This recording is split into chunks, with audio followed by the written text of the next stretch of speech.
Acuan, bertemu lagi dengan channel YouTube Sailor Entertainment.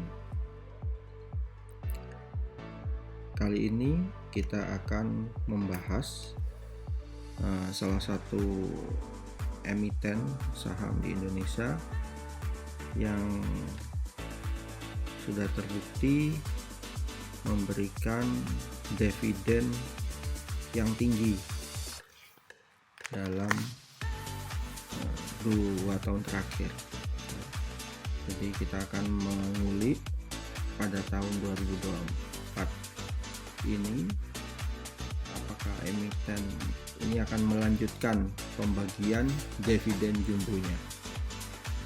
Ya, emiten itu tidak lain ialah PT Bukit Asam Tbk dengan kode emiten PTBA. Emiten PTBA ini sudah lama ya menempati indeks 30, indeks 80, LQ45, Kompas 100 maupun di indeks High Dividend 20 ya. Itu berdasarkan dari data rilis terbaru dari Bursa Efek Indonesia per bulan Maret 2024.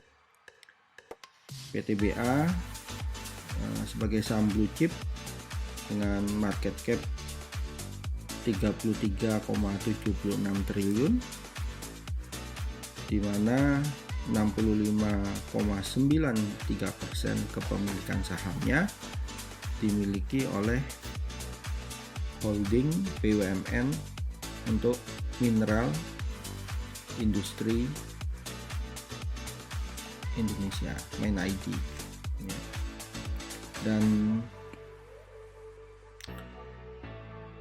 emiten PTBA ini penghasilan utamanya ya, 98,6% itu dari hasil pertambangan batu bara, dan market untuk penjualan batu baranya itu memang sebagian besar 45,57% itu diserap oleh pasar dalam negeri. Jadi kita tahu banyak di Indonesia itu pembangkit listrik tenaga uap ya, yang banyak memakai bahan baku batu bara sebagai sumber energinya. Makanya itu market untuk penjualan coalnya itu sebagian besar di Indonesia. Sedangkan untuk negara-negara lain banyak ya, selain di Asia dan Eropa ya, di mana 3 negara terbesar yang melakukan pembelian coal dari emiten PTBA ini yaitu negara India, Korea Selatan, dan Cina. Di luar negara-negara lain ya, seperti Kamboja, Vietnam, Bangladesh, Jepang, Thailand, Italia, Filipina, Malaysia, Hong Kong, sampai Pakistan ya.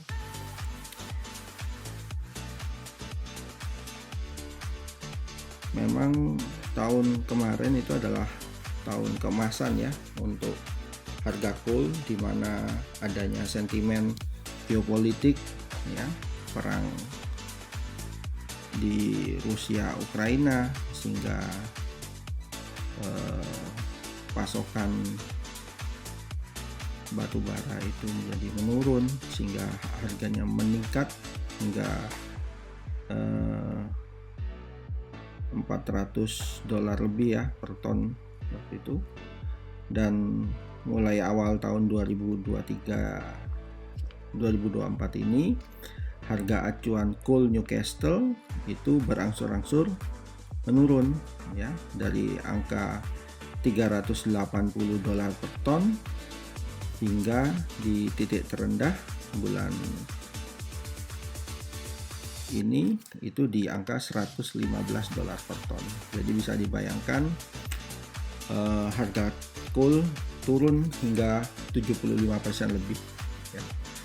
Jadi bisa dipastikan penghasilan atau revenue dari emiten PTBA ini pun juga akan ikut tergerus karena harga coal turun, tidak semahal tahun lalu. Tapi walaupun begitu, emiten PTBA ya, itu memiliki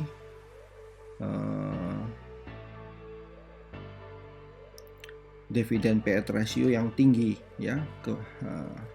Mayoritas itu dividen payout ratio-nya di angka 70 sampai 100% ya. Sehingga oleh karena itu PTBA sangat menjanjikan jika kita mengandalkan pendapatan passive income dividen dari emiten PTBA ya.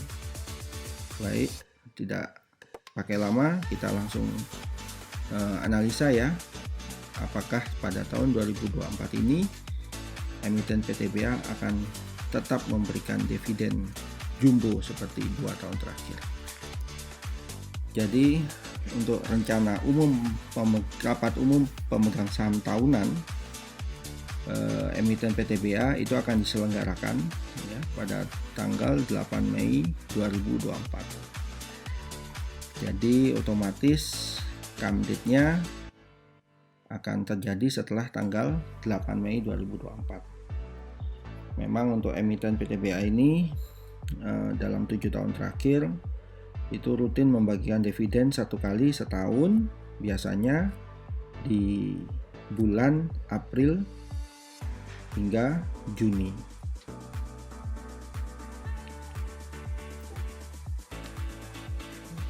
Jadi nanti dari RUPS ini baru kita akan mengetahui dividen payout ratio-nya ini pada tahun buku 2023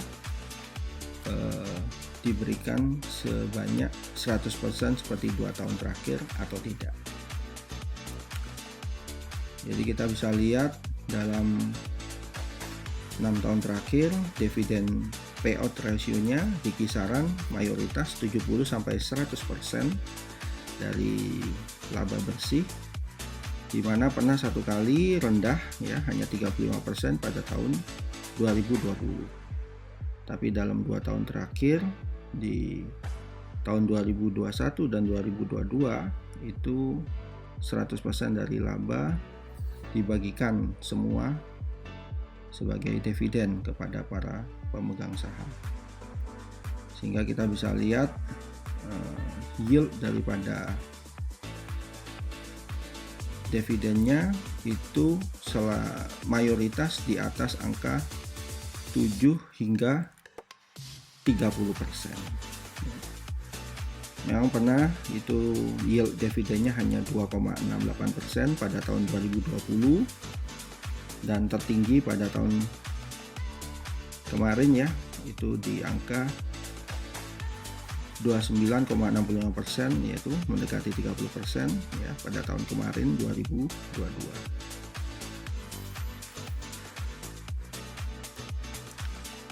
Nah, kita bisa melihat dalam 7 tahun terakhir emiten PTBA ini rutin membagikan dividen 1 kali tiap tahunnya, dan biasanya come date-nya jatuh pada bulan April hingga Juni. Sedangkan untuk tahun ini karena RUPS-nya baru diadakan Mei, jadi besar kemungkinan nanti untuk pembagian come date-nya dividen di akhir bulan Mei atau di awal bulan Juni.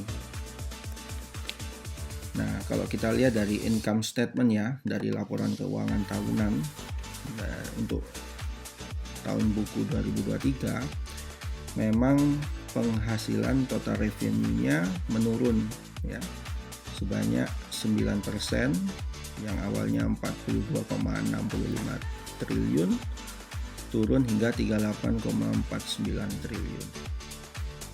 Di mana dengan adanya harga acuan coal Newcastle yang turun hingga 75% lebih, sehingga itu menggerus daripada keuntungan net profitnya ya, itu hingga setengah atau 50% ya dari net profit tahun lalu. Jadi kalau tahun lalu itu net profitnya bisa di angka 12,57 T, di tahun ini hanya di angka 6,11 triliun saja.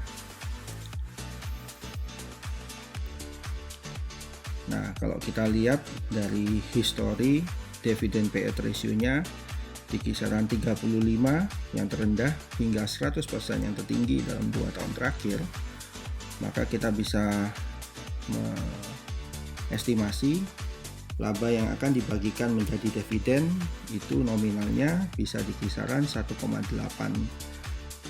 triliun hingga 6,11 triliun.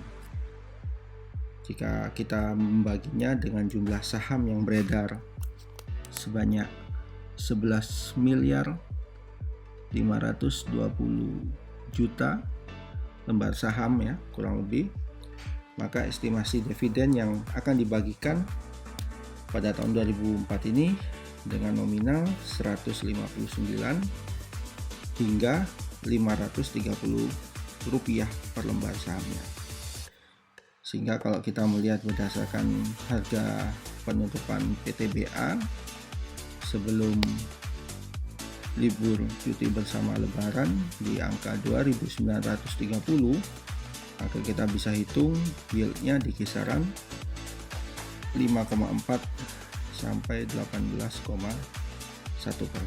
Jadi memang cukup tinggi.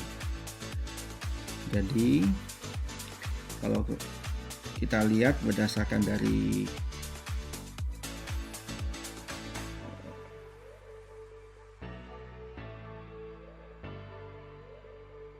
rencana pengembangan daripada hilirisasi industri pertambangan yang ada di Indonesia, memang 2 tahun terakhir PTBA diminta oleh negara Indonesia, yaitu pemerintahnya, untuk membagikan 100% daripada labanya.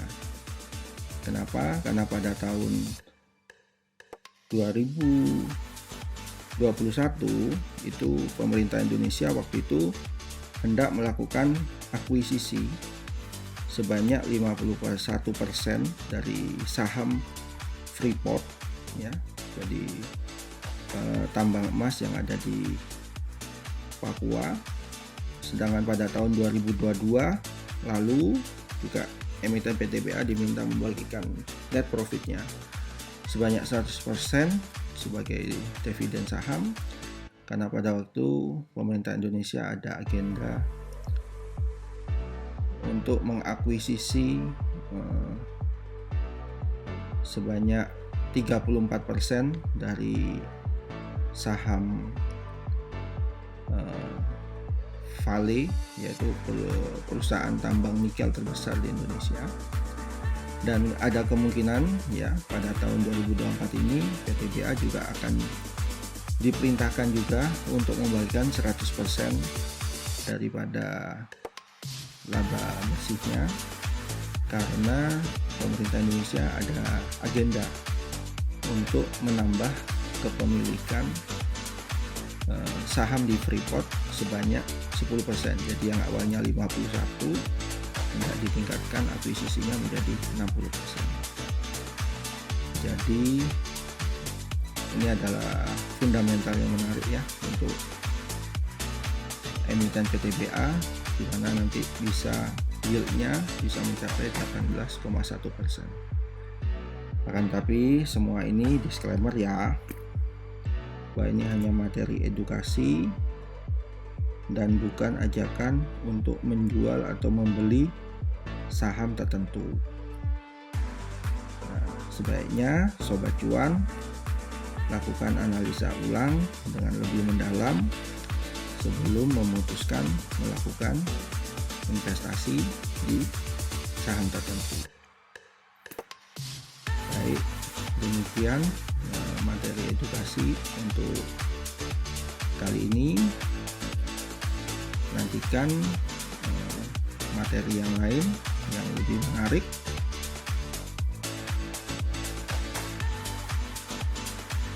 Salam cuan.